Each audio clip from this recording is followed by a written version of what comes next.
actually create the target prints. I'm going to be making a new document, but this time switch it back to inches. And up to you whether you want to make it vertical or horizontal again. And also up to you if you want to make it 8.5 by 11 and build in margins, or if you want to make it 7.5 by 10 and do it right out to the edge. Completely up to you. But you do need to build in margins. So I'm going to make mine 7.5 by 10, or you can make yours 8.5 by 11 and then put a 1/4 inch margin. And remember, you can do margins by having rulers up, and then you can just drag and build margins in. But because I made mine 7.5 by 10, that's going to take care of the margins. All right, so the first thing you're going to do is bring in your black and white and color step wedges. So select all that, bring it in here. Oh, I did not pay attention to something, did I? Let's close this and start again. What did I not do? I need to make a new one.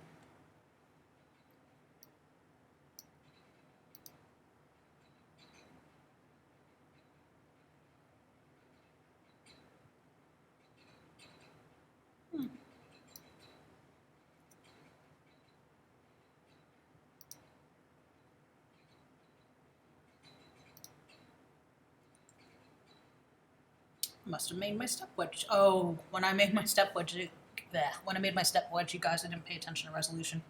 So this is much bigger than it's supposed to be. When I made my step wedges, I should have made it at 72 DPI. So these are coming in huge.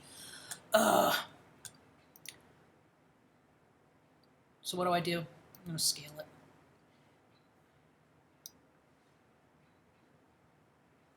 Scale tool changed on me with CS, and I don't like it at all.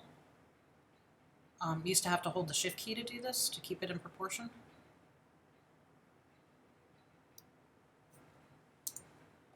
And then you're going to bring in your color one.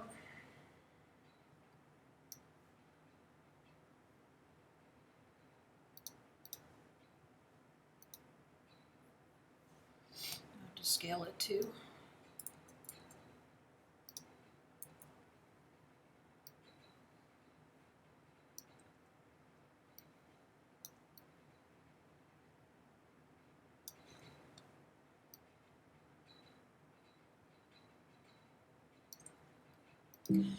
Like I said, if you want to use your text tool and write with white, and it's taking forever, and if you want to put a R there and a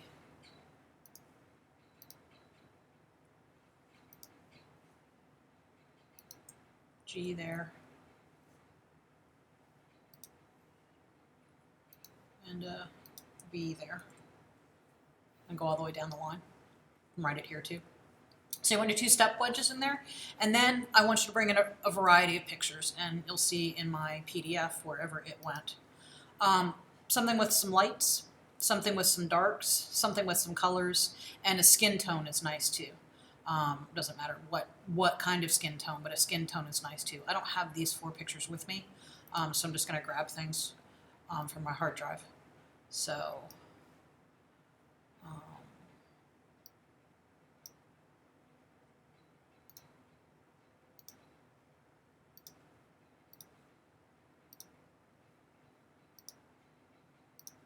I don't even know what these are.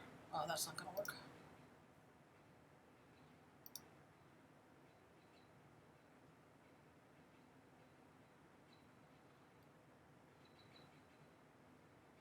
Oh, let's just open it and see what it is.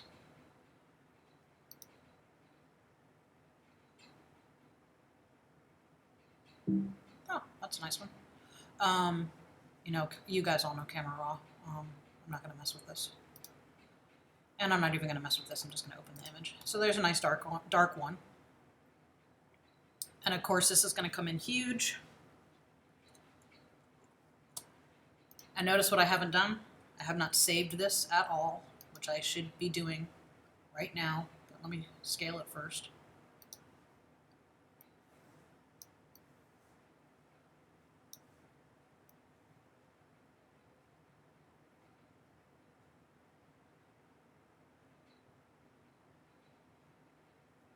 What do I want it?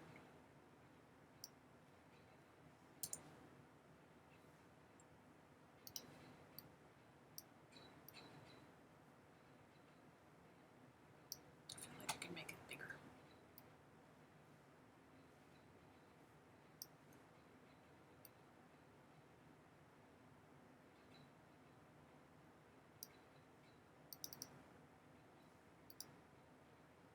I should have done this orientation better. That looks better. I can still do it. Anyway, it doesn't matter how you do it. So anyway, bring in an image with some darks, bring in some an image with some lights, bring in an image that has some lots of colors in it, and then bring in an image that has a flesh tone. And you can bring in more than 4, and I can rearrange all of this. Maybe do my stopwatch more like that, you know, rearrange it all the way around. But like I said, something light, something dark, something with colors, something with a flesh tone. And then when you're all done, of course, flatten it and save it, which I should have been doing all along.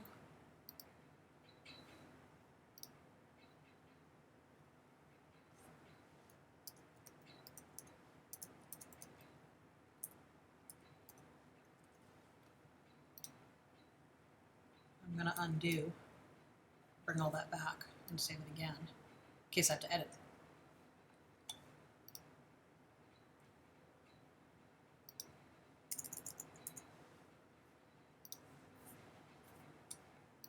And that's how you make your target prints. Easy.